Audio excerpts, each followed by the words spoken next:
drummingforlife.com. Hey there, it's Vaughn at drummingforlife.com. Aloha. Hope you're doing well. So today I want to share with you how to create a motivic drum solo. Now, a motive is just basically a short phrase of, one or two measures or maybe four measures. And you take that and you can develop that into a solo. Now, there are different kinds of solos, and we have, as jazz drummers, we have opportunities to create different kinds of solos. Sometimes we're going to solo over the form of a tune. Sometimes we're going to do a vamp. With the band, they're going to repeat a 2-4 measure phrase, and there's going to be some kicks in there. We're going to play those.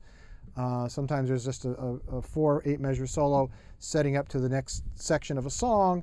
And then sometimes we have this opportunity to create an open-ended drum solo as long as we want. Nobody's saying, hey, I got to get my dinner, It's really this opportunity for us to create. So I'm going to share with you about that today, and this is one way you can create that. Certainly there's not one size fits all, one way to do drum solos, jazz drum solos, but this is a way that I use a lot, and it works really well.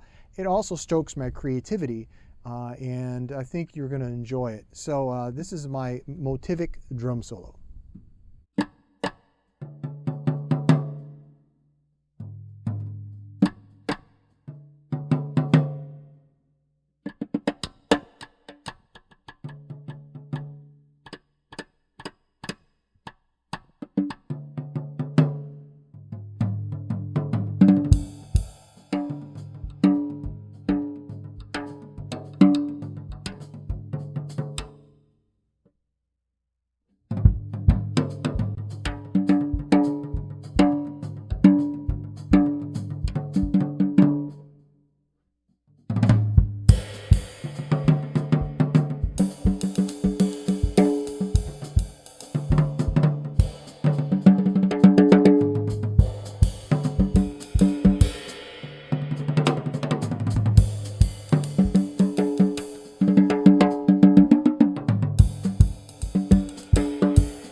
All right, so you kind of get an idea of this kind of motivic drum solo.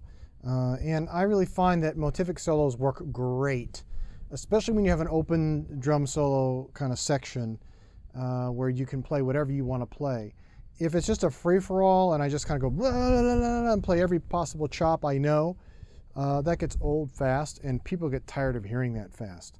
What people will never get tired of hearing is music. So if you can create some kind of a shape to your solo, and using kind of a motif or a motive to create something, it will hook your listeners in. It will hook the rest of the band in too. The band will also kind of know naturally when the end of your solo is coming, right? So it really works nicely. So you could probably hear my motive was a bop bop bop boom boom boom, right? And I did that in the beginning and I did it at the end. So I kind of buttoned it up. I kind of did it at the beginning and the end. But it was kind of sewn throughout my solo. I also like to use repetition a lot when I play solos. I don't believe that everything I play has to be different. I like to repeat things. If it's a cool idea, I repeat it and I have fun with it and I develop it. And rather than it being this kind of I have to prove something to other people and trying to out-hip everybody else. It's not about that. It's about, what are you playing? You're going to play music, and that's what I want to play. I want to play music. So I'm always thinking that way. I also think space is effective too. I didn't put a lot of space in the solo, but you can also add space to it. You don't have to, every nook and cranny doesn't have to be filled with a note. And in fact, the absence of sound is what makes the sound great, right? So if we can allow ourselves to have some space, that also helps us to do some interesting things. It also gives us a second to hear what's in our mind and play that appropriately. It doesn't have to be this, it's kind of just, I have to constantly keep my hands and my feet going. Those solos are really, to me, in my opinion, those solos are really, in the jazz context I'm talking about, are not musical, and I think those are a thing of the past.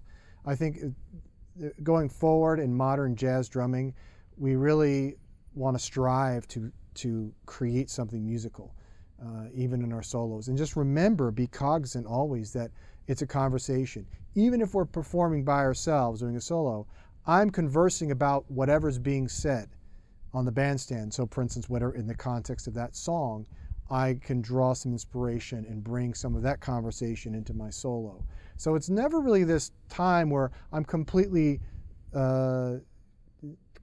disconnected from the rest of the band or the music, right?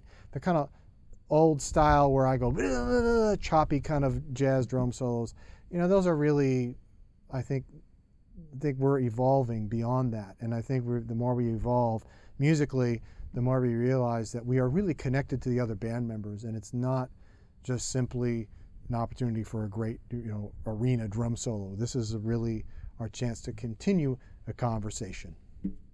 Just a couple more things I want to share with you. I've been writing a blog for drummers for about 1.5 years now. I really enjoy doing it, and I've got lots of blog posts over there at vonbaronmusic.com. So I hope you go check it out. It might find some useful tips for your jazz drumming. The other thing I do is I teach private Zoom lessons, and you can sign up for those at vonbaronstore.com. And while you're over there, you can also pick up some drumless tracks that are great for practicing your jazz stuff and getting ready for the bandstand, getting ready to play with real people, because most of my tracks are real human beings swinging it, laying it down on those recordings. So I hope you go check those out. And I've also got my jazzdrumschool.com, where my brushes mastery course is housed. It's a really just massive course, a wonderful course, and I got students in there from all over the world. Just had someone sign up from Finland the other day. Just really excited to have people all over the world that are signed up for it and enjoying that. It's going to help you really gain some supreme confidence in your brush playing, and get you to really be able to use it comfortably on the bandstand and in real musical situations. So I hope you'll check that out. So thanks so much again for watching, and as I always say, keep on drumming. Take care. drummingforlife.com